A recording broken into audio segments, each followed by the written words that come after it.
comment calculer une proportion et l'exprimer en pourcentage. C'est ce que nous allons voir sur un exemple d'exercice sur la plateforme WIMS. Alors, on regarde d'abord ensemble l'énoncé. On voit qu'on nous parle d'un gâteau de 750 grammes. Donc le poids total du gâteau, c'est 750 grammes. Et dans ce gâteau, il y a 300 grammes de sucre. Donc le sucre, c'est une petite partie du gâteau. Dans le gâteau, il y a aussi des œufs, de la farine, peut-être du lait. Mais en tout cas, il y a du sucre et il y a 300 grammes de sucre. On voudrait savoir quel est le pourcentage que ça représente de ce gâteau. Ce qu'on appelle en fait la proportion de sucre dans le gâteau. Alors c'est intéressant de bien analyser l'énoncé pour se rendre compte qu'on est effectivement dans le cadre d'un exercice qui nous demande de calculer une proportion. Il faut faire attention parce que des exercices sur les pourcentages pourraient aussi nous amener à calculer des évolutions, c'est-à-dire des choses qui évoluent dans le temps.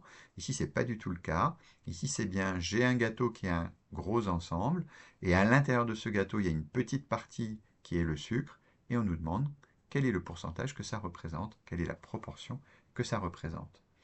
Je vais avoir besoin d'une formule pour faire ce calcul. Je peux aller regarder le cours. Donc dans le cours, je vois que la proportion d'une sous-population, d'un sous-groupe dans une population totale, c'est cette formule-là que je vais utiliser. La proportion PA, c'est la quantité de matière dans le petit groupe divisé par la quantité de matière totale. C'est important d'avoir en tête ce schéma ici. J'ai un grand ensemble E, un E comme ensemble, c'est mon ensemble principal, je pourrais l'appeler total aussi. Et à l'intérieur de ce grand ensemble, j'ai un petit sous-ensemble A. Le grand ensemble pour nous, c'est le gâteau. Le petit sous-ensemble, c'est le sucre. On va regarder ce que ça donne ici au brouillon. J'ai simplement ici recopié mon ensemble. Et je pourrais ici écrire que E, c'est le gâteau. Ah oui, alors ce serait mieux que je me mette en pinceau. Voilà. Donc E, c'est le gâteau. Et A, c'est le sucre. Alors je vais en profiter pour noter aussi les informations sur le poids. Ici, le gâteau, on me dit qu'il y a 750 grammes. Ça, je vais l'appeler par rapport à mon cours NE, je pourrais l'appeler N total aussi, c'est la quantité de matière totale. Le sucre, on m'a dit qu'il y en avait 300 grammes.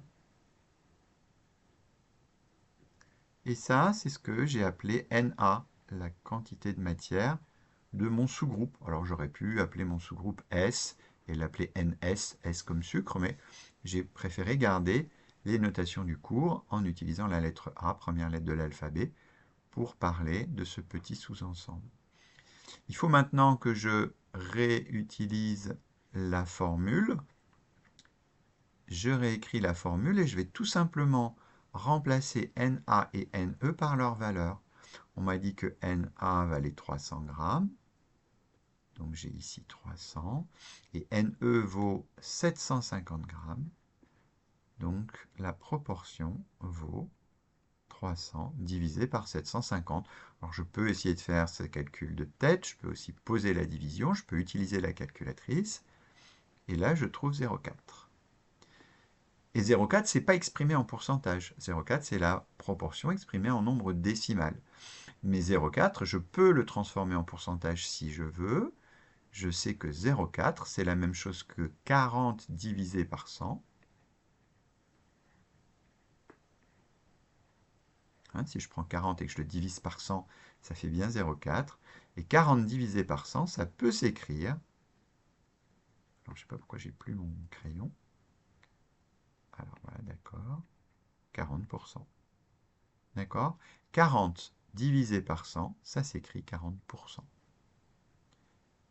Donc on a fait nos calculs, on est parti de la formule. Une fois qu'on a eu récupéré la formule, on a remplacé NA et NE par les valeurs qui nous étaient données dans l'énoncé. Comme on calcule une proportion, on va obtenir un nombre plus petit que 1. Donc on met forcément le petit nombre en haut et le grand nombre en bas. Le grand nombre, c'est ce qui correspond au total. le petit nombre, c'est ce qui correspond au sous-ensemble.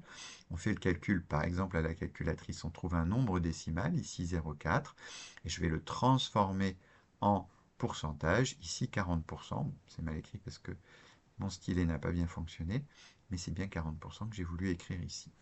Je vais pouvoir maintenant revenir à ma page WIMS. Donc sur WIMS, on me demandait la réponse en pourcentage. Vous voyez qu'on a déjà ici sur la feuille le symbole pourcent décrit. Pourcent, ça veut dire divisé par 100. Hein. Donc il suffit que je mette 40, 40%, ce qui vaut 0,4. C'est bien la proportion du sucre dans le gâteau. On va vérifier effectivement si la réponse lui convient. Donc il est content de la réponse. En explication, il nous dit bien que le nombre total, c'était 750 grammes. Le nombre de sucre, le poids du sucre, c'était 300 grammes. Il a bien utilisé la même formule que nous, Na divisé par Ne, ce qui fait 300 divisé par 750, 0,4. Et 0,4, c'est la même chose que 40%. On voit qu'ici, WIMS utilise le point à la place de la virgule. J'espère que cette vidéo vous aura permis de bien comprendre ce calcul et vous aidera à réussir cet exercice. Je vous souhaite une bonne journée.